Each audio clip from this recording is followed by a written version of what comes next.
You're listening to Left at the Valley 2.0. All right, our next guest is Marie LePage, or LePage if you prefer. She's a consultant, and she's a snappy dresser and a snazzy dancer. Marie, thank you so much for joining us on the show. You're not wrong, and you don't even know who I am. I am a snappy dresser and a good dancer. We do our research here, man. Wow! I feel so seen. Thank you so much for joining us on the show. Maybe you'd Thanks be for so having kind. me. Well, yeah, you say that now, but you might regret this in about 5 minutes. Oh, is it going to take that long? Oh, absolutely, at least. Maybe you'd be so kind to give us a quick bio as to who you are. Right. A quick one? Okay. Well, you can take as much time as you want, really. All right. I'll try to do the long and short of it. So I grew up in Minnesota, evangelical Christian, experienced a lot of doubts growing up, but religion kind of killed my sense of self and self-trust. And so I just kept on investing in religion and shame and became a missionary in Mexico for 2 years after high school. Then after that, I left and was pretty disillusioned and kind of entered about like a decade of just legit trauma that was not being dealt with. And in the last maybe 4 or 5 years, I've been really investing in recovery and healing, and kind of became a public voice within the ex-Christian atheist realm. And since then, it's kind of blossomed into even more. And now I talk about more ways of deconstructing binary thinking, religion, some forms of religion being that. So I think that's probably the briefest bio I've given. So now I'm kind of an activist in this realm of recovering from rigid ways of thinking. That's probably the broadest way I can put it. I think it's a very good description, very good bio. We did several shows a while back. We were talking to Janice Selby, and we were talking about the conference on religious trauma and all that. So you obviously are taking part in the same field. Yes. What is your assessment of the vast majority of there? I know it's a very broad question here, but what's your assessment of the vast majority of people that are leaving their faith? What do you see in them? Well, the latest impression that I have on the community that's recovering from rigid forms of religion is that something that is unaddressed and difficult to approach for them is the lost sense of self, the sense of being safe within your own mind, of having some kind of objective way to interact with the thoughts and experiences that you're having, and an ability to actively be involved in the narratives that continue to feed your behavior. That's something I've noticed that in the community that's recovering from religion is difficult for them to approach, because it tends to be a realm that's exclusively dedicated to spiritual, like wooey types of spirituality stuff. Because then you kind of have to dabble in, weird stuff. And I needed that for a really long time. I needed to reconnect to my sense of self. But every time I tried to get close to it, it was books that were just really wooey and used a lot of mystical language that I found to be incredibly triggering. And so I'm experiencing that people recovering from religion, the very thing that they need, they have triggers in approaching it. And so what I find to be one of my passions is to help people re-engage with a sense of spirituality, but like from a secular point of view. How can we have a discussion about how the mind feels without using really irresponsible mystical language that nobody even takes the time to define beforehand? So that's the biggest thing that I've been noticing about the community as of lately. And of course, it has to do with my own personal growth. But yeah. I see that whole thing where people are essentially replacing their religion with, like you said, the wooey stuff. It's like, I no longer go to church, but here, let me give you this tarot card reading and magic crystals and all that. So, like, is there ways to avoid that? Like, to avoid getting into, well, I don't know. You know what? I'm split on all of that stuff, right? Because I have friends who use tarot cards, but they know what they're doing. You know what I mean? Like they know that it's a Rorschach for them. It's because like it or not, we project all of our shit onto everything around us. We look for symbolism, we look for signs, we look for patterns.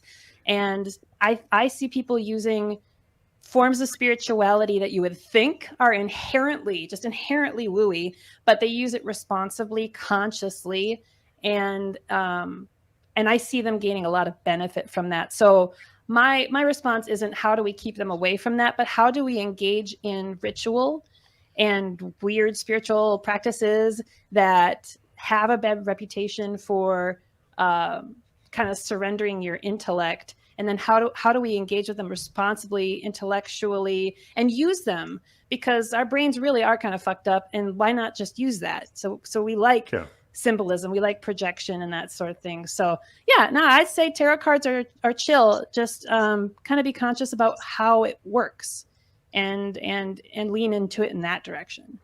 Okay. So as long as you take it as this is not magic, this isn't like telling you your future or anything. It's more the fact that you react a certain way tells more about you to the person presenting you the card than the card does to the person. Exactly.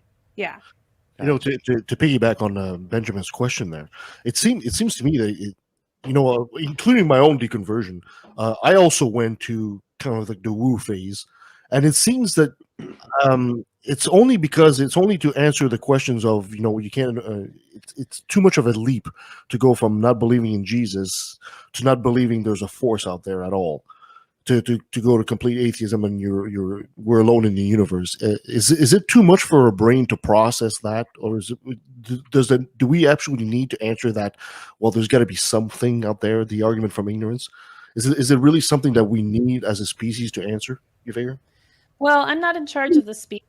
I'm only in charge of the discussions that I have with people. We thought you were in charge of the species here. I know. Sorry, I slipped in under the radar. But I don't know. My answer to that is it's up to it. Each brain is different, so my brain in leaving religion didn't do that. It wasn't like, oh, there's got to be something. I was like, fuck this. Fuck all of this shit. I don't want to touch it with a fucking 20-foot pole. I was mad. And I haven't touched it. I hadn't dabbled in anything even somewhat tangential to spirituality for, 15, 20 years or something. So that's how my brain dealt with it. And that wasn't great either. That wasn't healthy for me either. So we all have different ways that we're going to process and respond to our deconversions and deconstructions and our exits from these faiths. And it's not up to me to say, that's the right way to do it, or this is the right way to do it. Because at the end of the day, these rigid binary systems and structures damage us. They just simply do. And if you're not damaged by religion, you're damaged by something else. And so I try to take a more realistic, humanistic point of view of just move forward, as much as you can, move forward. And if you hang out in spirituality and you actually believe in the crystals and stuff, at least there's not a God that hates you anymore and is killing your sense of self. Humans don't become perfect overnight as much as atheists want to think. We do have a non-linear kind of healing process. And so do I want to do that stuff? No, that doesn't work for my integrity around what I'm willing to believe.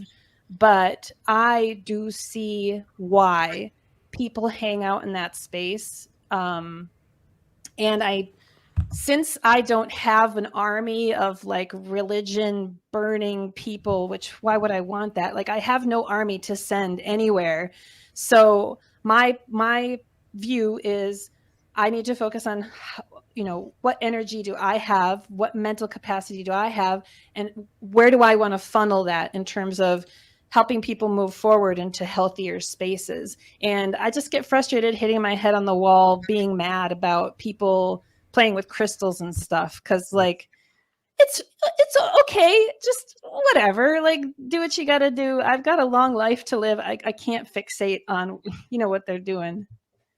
It's funny. Cause I've gone through drug recovery.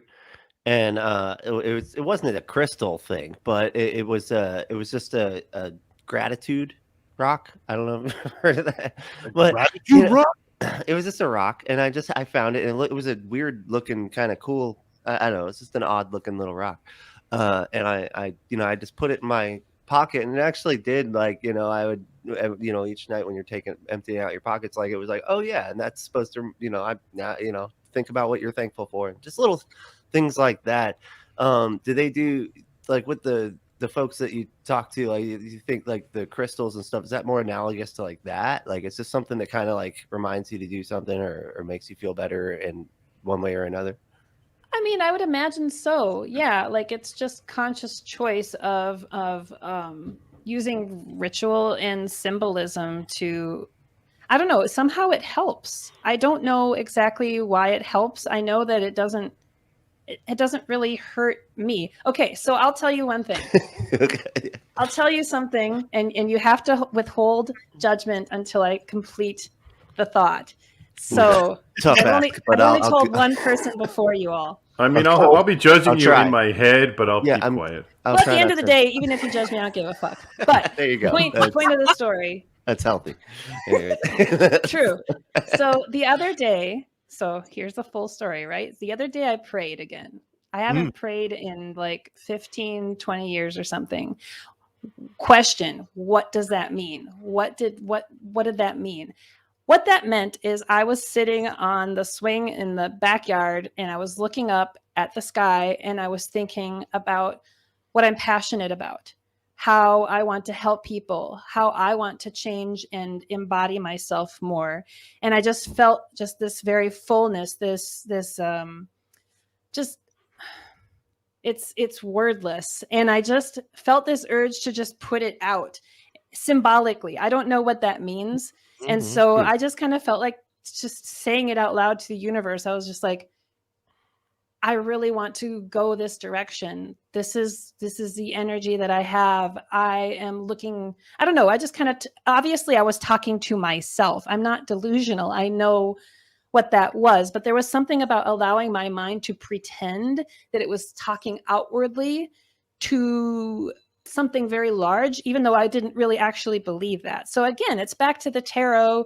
It's about using your imagination responsibly, like imagination can heal, playing can heal, and you can do those things knowing what you're doing and still reap the benefits from it. Placebo effect does work even if you know you are receiving the placebo. Yeah, I do the same thing, so it's all right. I honestly, and I know I'm talking to myself, but I'm just basically reiterating to myself that, like, what I want and what I feel like I need to do, and things that I generally don't do that I know I need to do. I'll just talk about, be like, I really want to be able to be like whatever, and it's sort of like praying, but it's talking to yourself. But I think as long as you recognize that you're not talking to some supernatural force out there, and you're just sort of just speaking like what you know what I mean, like to yourself to calm yourself down or whatever. I mean, there's so many reasons to do that. Right.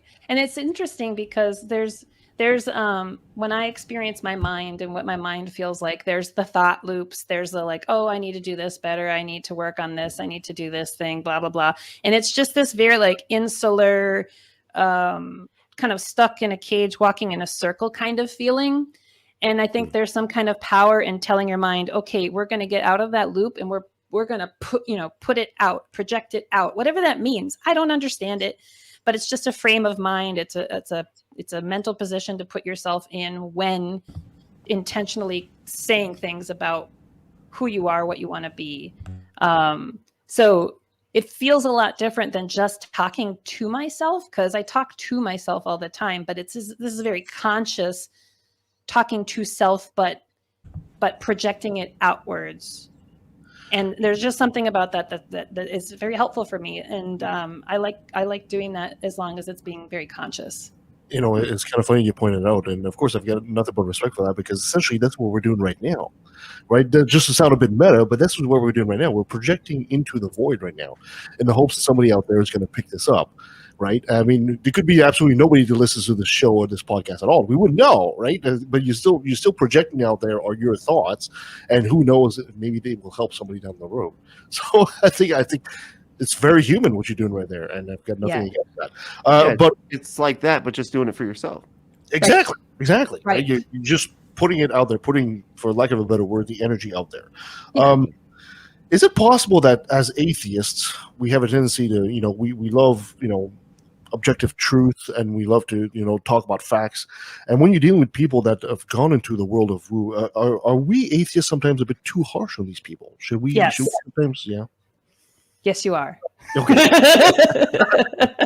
Personally, yes, you are, Kevin. No, You're stupid. No, You I'm just kidding. particularly, Kevin, way too harsh. I say that as a former asshole, like I left Christianity, and I was mad. I'm only speaking for myself. I'm not trying to project this onto what you're saying, but I was pissed.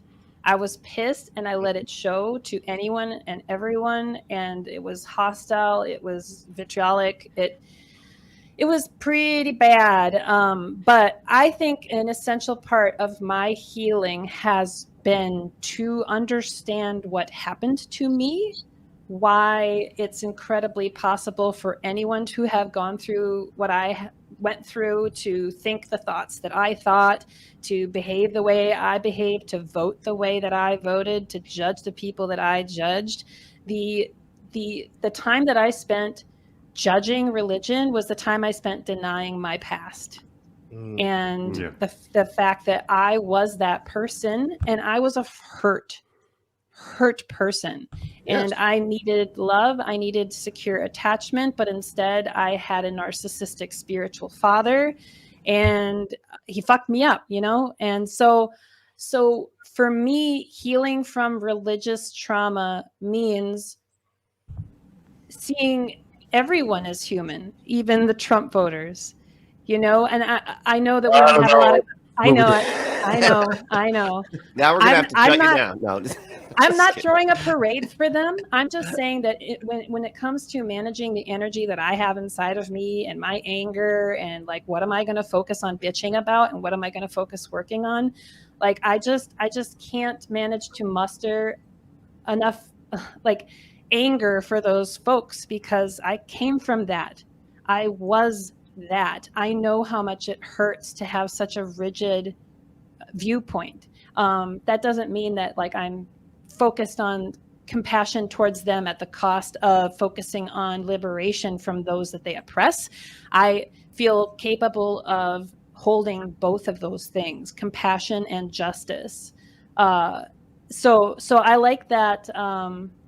What would that be called? I guess that's kind of the dialectic of holding those two opposites together and not apologizing for it. So I guess that's kind of the long answer to it, that I do feel like atheists could potentially engage in more compassion, at least internally, because I found it very damaging for my internal life to hate humanity so much. Yeah. So many large swaths. I mean, it just wasn't healthy. Was I wrong? Am I wrong in my viewpoint that religion in many forms is harmful for people? No, I'm not wrong. But I'm almost 40, and it's hard to be alive.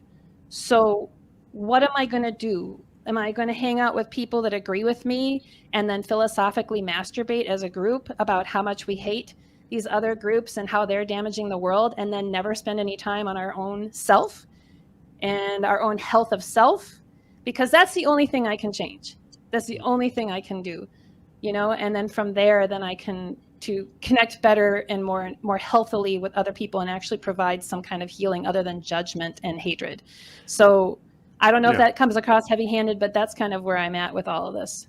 Is it like, I wonder if it's like almost like a cognitive thing, because it reminds me a lot of like smokers, and they smoke for like 30 years or whatever, and then they quit, and then they just can't fucking stand smokers. Like, they're just the first one to go like yell at them and judge them and tell them all this stuff. And so I almost wonder if it's like a way of like telling you made the right decision by being like this to them. Like, I don't know. I'm just because we haven't forgiven ourselves. If we're talking about ex-Christians here, or ex-religious folks, I'll only speak for myself. I didn't forgive myself for what I did. And so when I reach out with so much hostility to people that are still part of that, I personally identified it as being a projection of not forgiving myself for how I behaved and what I did. and then suffering trauma for years that I never. Because I think with religion, those things are very different. Like from a man's perspective, I personally believe there's less trauma involved for us. I would like to hear your thoughts on this. Okay, so I have two layers of thoughts. First of all, gender's not binary, so it's not just male in the female experience. Yes, but fair enough. I will engage in a discussion about people who are assigned female at birth and are raised as a female in culture, and then those who are assigned male at birth and raised that way, because that makes sense to me. So here's my latest perspective on this. Yes, AFAB people assigned female at birth do experience a lot of oppression and bullshit at the cultural level, at the religious level, and we are all working on it. We're fighting. We're doing our thing. But something that has occurred to me in the last few months of my personal growth and in new relationships that I'm having with men is that y'all are fucked too. Yes, I can attest to that. Yeah, you watched your show before, right? But you're fucked in a special way because y'all. I don't want to speak for you, so if you disagree with this, please let me know. Me. Yeah, no, you're I don't want to speak for you, but I notice that people raised as male in this culture are traumatized. You are experiencing post-traumatic stress disorder from being raised male in a patriarchal society, meaning you are told you need to have the power, you need to be the best, you need to know the answer, you need to be better than everyone else, you need to dominate. You need to be successful, you need to make money, you need to work this particular kind of way of job, you can only dress this particular way. Y'all are put in this small little bubble of ways of expressing yourself and of being. And you all are not just rigid male structures of like, you didn't just come out this way. Like you were socialized this way. And so the consequences of being raised male in this culture and indoctrinated with those kinds of mental structures means that you are more isolated. You're less likely to ask for support, less likely to talk about your feelings, less likely to have more than one person to talk to about your feelings, and that person is usually your partner. And so you're only using one person for your emotional support. If that. Yeah. And so you all are experiencing your own form of PTSD from patriarchy. And my concern is that you probably know that already, but probably don't feel like there's space in society to talk about it right now, because it is so clearly important that the actively oppressed groups, at least from the perspective of the dominating group, meaning cishet white dudes, like that they need to have their voices elevated and the space needs to be given to them. So I experience a lot of men kind of hinting at being traumatized by patriarchy, but I don't mean to, I don't want to take up any space and talk about that. Whereas I think your voices are really important too, because we are all suffering from this. And I think it's every time I hear someone raised male talk about their experiences being raised in a patriarchal society, it becomes incredibly clear to me that we are all in this together, that we are all suffering from this together. You just experience more success financially and like in regards to like discrimination and stuff. So like, so that's my soapbox, that we are all suffering from this. And I think men need to take up space with each other to talk about how patriarchy has impacted you as a whole human being with emotions and with needs and a desire to connect and to be supported and to cry. I thought I was only allowed to cry when my dog dies. No. How many dogs also, have I'm you allowed to killed have just to one be able to emotion. cry? That's called anger. Like I'm allowed to have that emotion. I think you bring an excellent point, and I was told as a young kid by an older fella, says, you know what? He says, when you're a man, you will quickly realize you're alone. There is no support group. There is no friends that will come and help you, anything like that. You really are alone. And to some extent, that's quite true.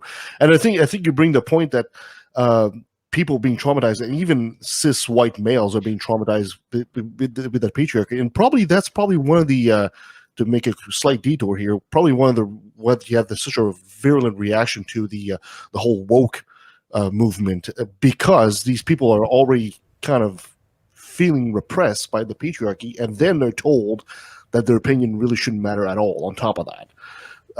So I think that's a whole new ballgame. We're not going to open that can of worm right now, but I think you make a very, very good point there. Mm-hmm. So I guess the question is, what should we do as if we can understand that as an atheist? And of course, a lot of the times we look at people and we try to talk to them about what's objectively true, and we do it out of compassion, essentially, right? Because I think we feel that, I was bamboozled by religion. I'm out of it now, and I'm trying to tell you to wake up, right? Essentially. But what approach should we have then for these people that have decided to use woo as a crotch, or are not quite there yet? Well, first of all, it's none of our business, but also, like, everyone in our position who feels a compulsion to make the world a better place by encouraging critical thinking, we're all going to approach that in a different way. Some of us are more prone to wanting to deal with it in one way versus another, and all of the ways can impact people. So I guess my opinion is you kind of have to figure out what you think is the route that you're best at, and blend that with being honest about the outcome. So if I'm just bitching on a podcast about how I'm so smart and listing out all of the facts, and I pat myself on the back every day for holding the world accountable for itself, I have to ask myself, what is the outcome of that? What is the statistical outcome of 100 people listening to this who have closed-minded views? And what is the outcome of all of those 100 people shifting at all with the kind of attitude that I bring into the discussion? I intuitively feel like it ain't going to do shit. And so I don't approach it from that perspective. I know there are people who do. Matt Dillahunty is one of those people, and he impacts people every day, and he has his reasons for that because he'll dialogue with these people who have really crazy beliefs, but he's changing people all the time, and it's usually the ones that are listening. And so he has chosen that route for his wanting to make the world a better place.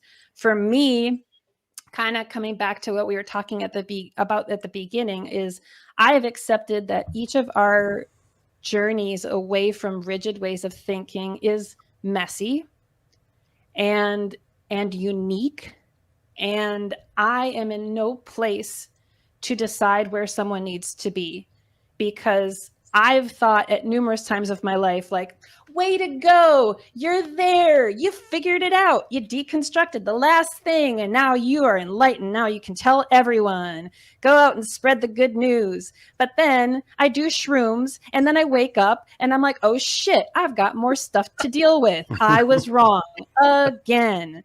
And so I just have realized from several periods of kind of just waking up to my own socialization and my own biases that I don't know anything. I don't know shit.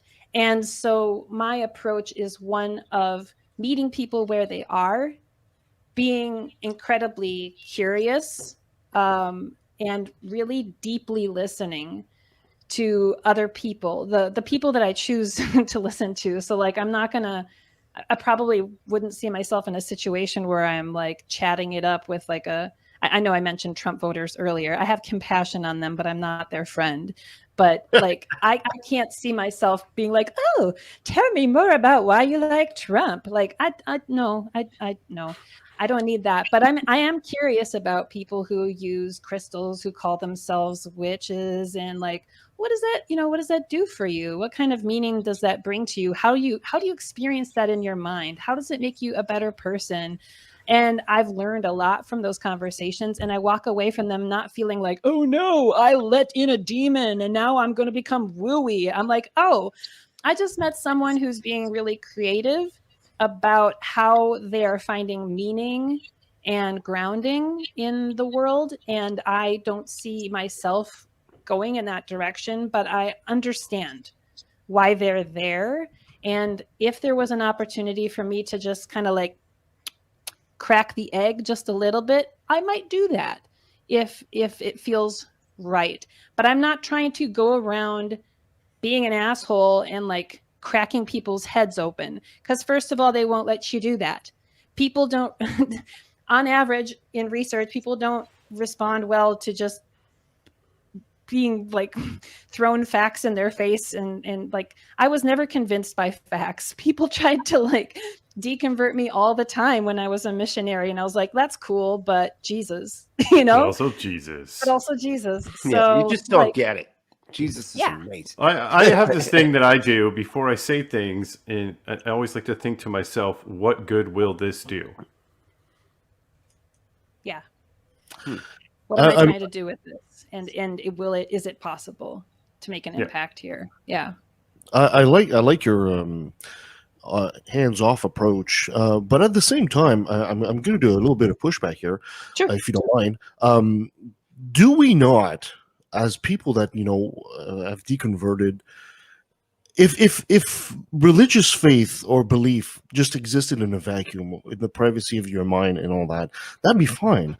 But we're social creatures, and these beliefs have actual consequences in the real world, politically especially. Do we not have some kind of responsibility to at least try to improve some of the conditions of some of these other peoples? Because there's actual real power here. I mean, let's Yes. take a look at what happened in Texas. This is pushed by religious dogma. There are real consequences to what these people believe and what they've actually applied to the real world. Yeah. Do we not have a certain responsibility at the point to really bring in the facts and say, look, you're affecting millions of people with your religious dogma. So can we really take the hands-off approach with these people? Do you have all of the phone numbers of everyone in Texas to call? Actually, I do. No. It's a phone book. You can just go to Yes, I'm I in believe Texas, that so I can knock some doors. I'm just saying that unless you work for like the government, there's very little that we can do other than like begrudgingly say, I'm going to go and convince people of something. Like what can you actually do? It's yes, we need to be aware. Yes, I want to participate in helping humanity deconstruct binary ways of thinking, religion included. So that's the other thing. I think atheists, the people. Yep, I'm gonna make a blanket statement, knowing that it's a blanket statement and that I'm not. But like the atheist community feels like they're like, yay! I'm not Christian anymore. I am the best. I figured everything out. But you'd be surprised how many misogynistic atheists there are, how many Not surprised. transphobic oh yeah. atheists that there are, sexist yeah. atheists. Like I speak as that was me. Like I deconverted and I was still homophobic. I was still transphobic. I was still misogynistic. I had internalized misogyny, but I clapped for myself but I left Christianity. And so I felt this like sense of righteousness and like going and bitching at everyone else when I thought trans people were not people, So like, I guess it's a roundabout way to answer your question. And it's just to say that, yes, we have a responsibility to contribute towards humanity's movement towards full humanistic, like treating people like humans, I guess. Yeah. But I don't know how long I'm going to be alive for. I could die right after this show. So I don't know how I only have this one life. And so I need to do a reasonable assessment of my character, of my personality, of my strengths, of my passions, and decide what angle do I want to take on contributing towards making the world a better place, aka contributing towards the deconstruction of binary culture within this globe. And so I choose the route that I choose, and I feel very deeply that I'm contributing in a very significant way for one human being body in this moment of time, in this time dimension, like this space-time dimension. So I feel really good about my contribution, and I'm not arguing with Christians online. but I'm still contributing in a profound way towards the deconstruction of religion, the deconstruction of transphobia, homophobia, non-monogamy, like all of the things. And so I've taken a wider view on what I think is the larger issue, which I've mentioned a few times, is this is the new Satan for me. And I call it the great binary. And because we are all, humanity is, we gravitate towards binary ways of thinking. And yes, it's an adaptive thing, but it's out of balance right now. And we're using it to dominate people and to restrict rights and to accumulate wealth and to subjugate people. So I see my mission less about like how to kill religion, but more how to develop minds to be less rigid of thinkers. So if I can talk to somebody about rigid ways of looking at monogamy, I'm talking about the same things, the same thought processes that would naturally then flow into their other kinds of binary ways of thinking. So to say it again, like, I can talk to you about deconstructing monogamy and you're going to turn over here and be like, oh shit, I'm transphobic too. Oh God. So it's this larger conversation that I think can happen. And that's how I see my approach to things. And that's a long answer to your question, but yeah. It's a good answer. Well, Yeah, it's that's a great answer. You don't have to worry about dying after the show. That only happened once. So I think you're fine. Oh God. And they got the those electric things, and they brought me back. It's fine. It was You were the one that died? Yeah, well, yeah, yeah. Nancy was alive at the time. Nancy was an assassin, so you said, Man, this is an intense show. It happens a lot. So Marie, going forward, how positive are you about the future of people getting along together as far as atheism is concerned, or do you think there's really a resurgence of backwards thinking that maybe the religious folks will bring us a new era of hatred? How positive are you about the future? Oh, you're not going to like my answer. Because I don't care. Oh, okay. I don't care. Like it goes back to what I just said. Like, I have taken an honest evaluation of what's happening in the world. I have summarized that there is an issue of the great binary, and I am contributing in the way that I know best, the way that I can, and I contribute a lot. And whether I feel like I make a difference, or whether I feel like on average things are getting better, or on average things are getting worse, is just a futile waste of energy that exposes me to profound pessimism or unrealistic optimism. And so instead, I just focus on my days and how I can contribute in this moment to the people that I'm talking to, so yeah, I know it's a societal issue. I know that it's problematic. I know that I'm aware of what's happening in the nation, and I just don't have a lot of energy to really think about where I think it's going, because I already know how I'm contributing towards it. No, I don't hate that answer at all. Actually, I think it's a very honest answer. It kind of reminds me of that. What was that movie with Kevin Costner where he was like a lifeguard, and he would say, I go out and I swim as hard as I can, and I try to save as many people as I can, and then the sea takes the rest, right? So I think that's a very honest answer. Yeah. So I want to go back just a bit, just to get a bit of a better idea as to where you came out of. You said you were raised evangelical. How did your deconversion happen, if you don't mind me asking?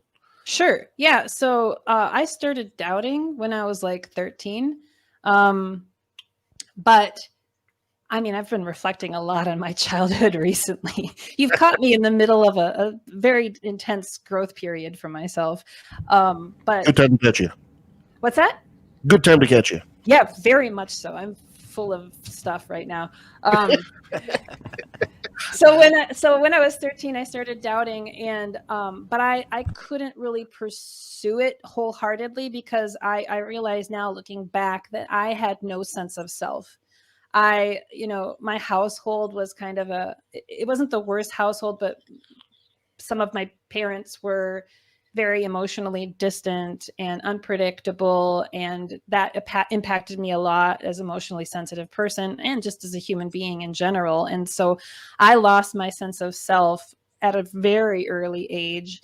And so when I came of age and I was able to start taking religion more seriously, and I did, I had doubts, but with the lack of sense of self compiled upon the indoctrination that I suck at my core, that my heart is a wicked thing, that my body is a disgusting thing, I was just, I had nothing to turn back to consult. I had nothing. I was gone, and so I just kept on reinvesting in religion because I was so full of shame for not being able to just believe and for it to not make sense.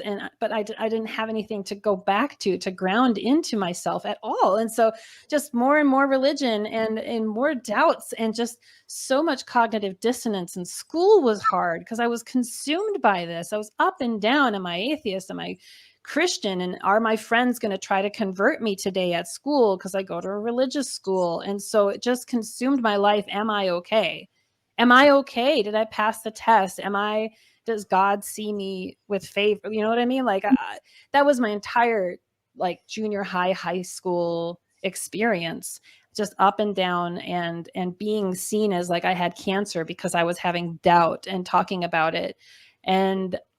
But I didn't feel comfortable with my doubt either. So it wasn't like, yay, you talked about your doubt. Like, yeah, no, like as I trembled and terrified of what my friends would say about me and like that I would have to like engage in, and maybe this is my aversion to the whole like debating thing, because like when I was in high school, my friends tried to like debate me in the Bible. And I was like, I don't even know why we're having this conversation, but I feel this need to like debate with you, otherwise then God's going to be mad. Well, I gave you a chance to think about this and there's this person to talk to you, but you clearly didn't listen, so fuck you. So then I just doubled down, and I was getting done with high school, and I was just like, I thought I was a shitty human being. I thought I was a piece of trash, and I felt confused about God. And so I just decided that the best thing to do would be to just put all in, dedicate life to Jesus, prove to him that I really, really like him and I really want to be his friend. And could he please talk to me? And so I became a missionary and just got further indoctrinated with even more extreme forms of religion. Luckily, that only lasted 2 years before I left. And then I got married to the first person I fucked. So that was fun.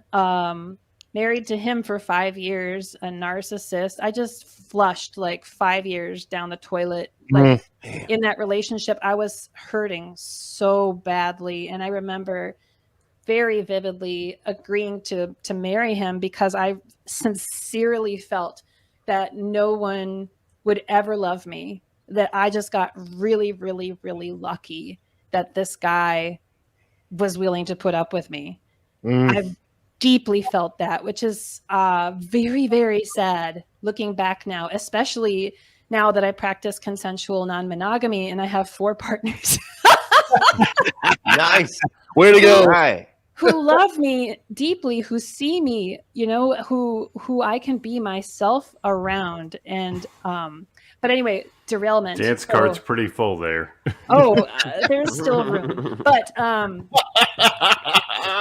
there's 10 slots on the card, by the way. It's just 10 slots. Yeah, 10, okay. yeah. There's no limit. I don't get polysaturated. So I divorced him eventually, and then I met this other guy that, like, again, serial monogamist, almost like he loved me too, but in a softer way. And so we got together, but pretty much every 2 days when we were dating, I would say, are you sure you're not tired of me yet? Like, do I not annoy you yet? So I had high anxiety attachment style. If you're familiar with attachment styles, are very, very anxious. But it was around that time, a little bit before that, that I ended up just fully deconverting, because I was just, it's not even a story I really can tell, because I was just in a trauma state. I really was. I think I've been dissociated for probably 2 decades now. Not so much anymore. Now I'm getting out of it, which feels weird because now it's like, oh shit, that's who Marie is. Oh my God, she's great. So it's delightful. But back then I was highly dissociated and just kind of oozed out of Christianity and didn't really, and then again, it comes back to what I mentioned earlier about like in 2016, I started really getting invested in trying to deal with my religious trauma and doing the deconstruction now that I wasn't able to do. So that's kind of how I deconverted mid to late 20s. And it was just kind of messy, but a lot of the work around it has been done in the last like 5 years or so. I just got one final question I got to ask because I'm listening to your story and I'm kind of stunned by the how America is very well known for its love of rugged individualism, right? Yeah. Yet at the same time, religion will teach you to try to erase the individual. Yet even in your life, you went back to religion, even though there's a conflict there. You're trying to establish yourself. The religion's trying to destroy that in a way, but yet you go back to the religion. Why is that? Why do people do that? Do you have any idea? Any thought as to why the people ruggedness seems to outweigh the individualism part? Like that seems to, What do you mean? rugged. So is your question about like the period of time where I had doubt, but I kept reinvesting? Yes, I guess so. It's a broad question. I'm just kind of curious because we don't necessarily have the same kind of rugged individualism here in Canada. That love of it, but yet I'm just trying to find why people reinvest into the faith when they love so much to be an individual, and they don't have the same sense of collective that other nations might have. I don't know, man. We're kind of fucked over here. Like, I'm still figuring it out too. I was just reading a book yesterday about the dimensions of humanity and how we're all prone to like wanting, autonomy and independence. And at the same time, we want community and connection. And life is all about finding that balance and not being overly self-sufficient and isolating and not being overly connected and codependent, but something kind of like in the middle where you kind of just weave through a nice little healthy space there. So that's where I'm trying to go with my healing. But in terms of like when I was in religion, I don't know. I guess there's just a lot of dissonance there, right? Like that the culture was very individualistic, and yet religion was the exception because somehow Jesus had a pass and he got to be this narcissistic, controlling personality because he's God. And I guess we just never really, we just felt like he got a pass because if he's God, he gets to do that. But then the rest of it, we get to be individuals. I don't know. I don't know how I don't have a good answer for it. Nobody's food for thought. For sure. A lot of that mental gymnastics that we did was just bullshit. And it's very difficult for me to try to recover or to conjure up for you any kind of rationale that I had during that time, because I mean, they mentally, like castrated us, so there's a lot of questions that I don't know how to answer because I was to use a term, I was just kind of like spiritually castrated. Like I couldn't connect to myself. I couldn't think critically. I couldn't speak up. I couldn't use my autonomy. I was paralyzed by shame, so that's a difficult question to answer because I was just brainwashed. I love that. Castrated. I love that. Do you love that? Spiritually castrated. I think it's a great term. Kevin just said he really loves castration. That's what I heard. That's you heard it here first, guys. I support you. Do what you need to do. Maggie, thank you so much for being on the show today. Really It's appreciate it. If people want to find out more about what you're doing out there and helping people, where can they find you? Well, you can find me at Marie delafont.com. That's Marie, the letter D as in dog, and then the word elephant, which is a large animal, .com. And there you can learn about the existential consulting work that I do. I talk with people who are engaging in consensual non-monogamy and need help talking that through. I also help people who are recovering from religious harm. And like we've been talking about today, I help people explore intellectually, what's the word? Like secular spirituality with integrity. So conscious spirituality, I guess. Fantastic. And before we let you go, I got to have you say, hi, this is Marie LePage, and I took a left in the valley.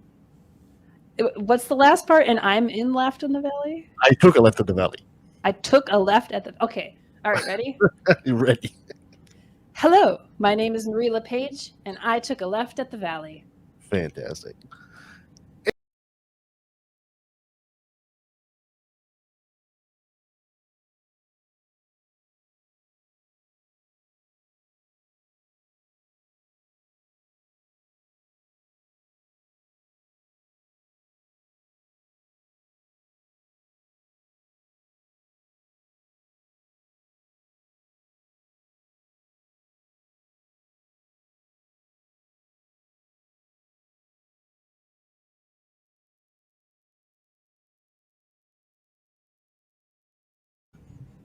Oh boy.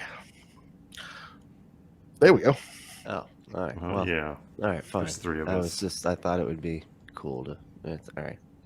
You thought it'd be cool to just have you. Just be me. Yeah, no, that'd be great. There we go. There you go.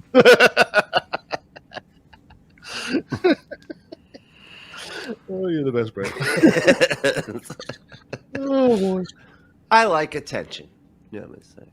I That's become abundantly clear, I'm sure. okay.